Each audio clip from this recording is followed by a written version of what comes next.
If you've considered moving up to a larger home here in this area, you're going to love this information. We're going to talk a little bit about how you can put more money in your pocket, but most importantly, how to time it correctly.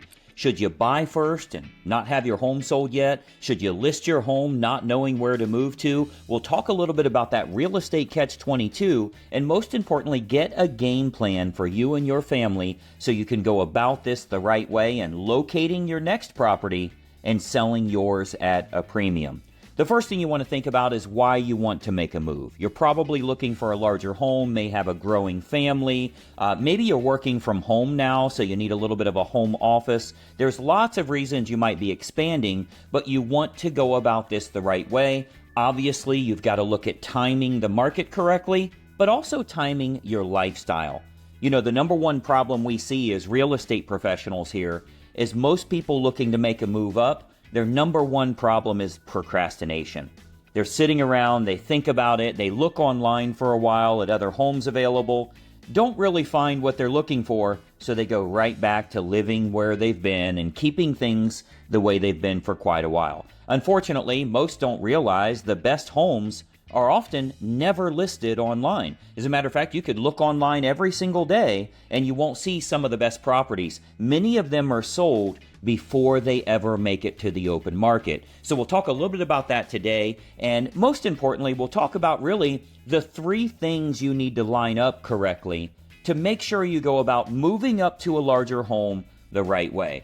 So there's 3 things you need to think about. Number 1, working with a pro that can make it stress-free and make this move smooth for you. You've got to have someone that understands you want to be a buyer before you're a seller.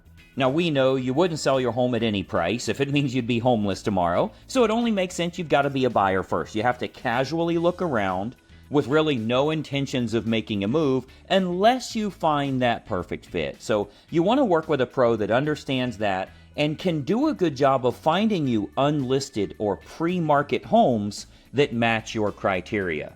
Now, number 2, you have to find the perfect house that fits your needs. There's probably a certain area that you like. There's certain criteria, certain amenities that home must have. And as a matter of fact, if it doesn't have those things, you'll just stay where you are. You're not in a big hurry to move, but if you find the right property here, you would make a move immediately.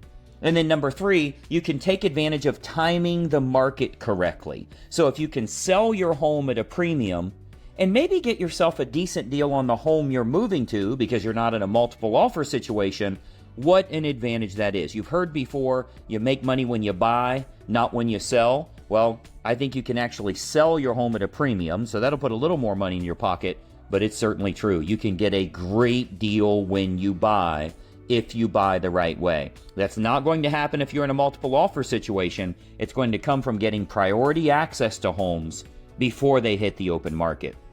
Now, there is a proper way to do it in this market, the way that it is right now. You have to find your potential property first. We don't want you to put your home on the market at all. You shouldn't even think about selling your home. You won't make a move unless you find the right property. So what we do here, our team does what's called target marketing. We find out a little bit about what your next home would have to have, what area, what price range, what amenities are you looking for, and then our target marketing team will go out and find sellers that are willing to sell, but they're not yet publicly listed. So that gives you an advantage of casually looking around, no obligation whatsoever. You're not going to have pressure to sell your current home because we have to look out there and see what is available.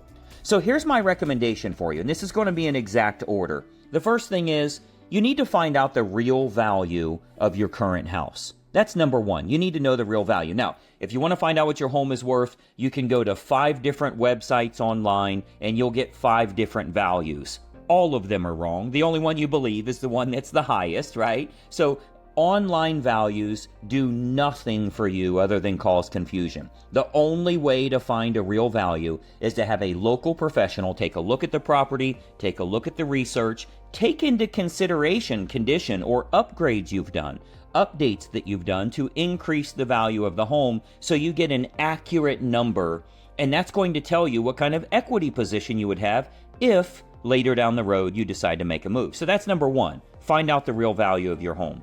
Number 2, you want to write down exactly what you'd want in your next house. If you could paint the perfect picture, what would you be looking for in your next home? What are the must-haves and what are the I would like to haves? You got to know the difference between the mandatory, we have to have this, and it would be nice to have these things.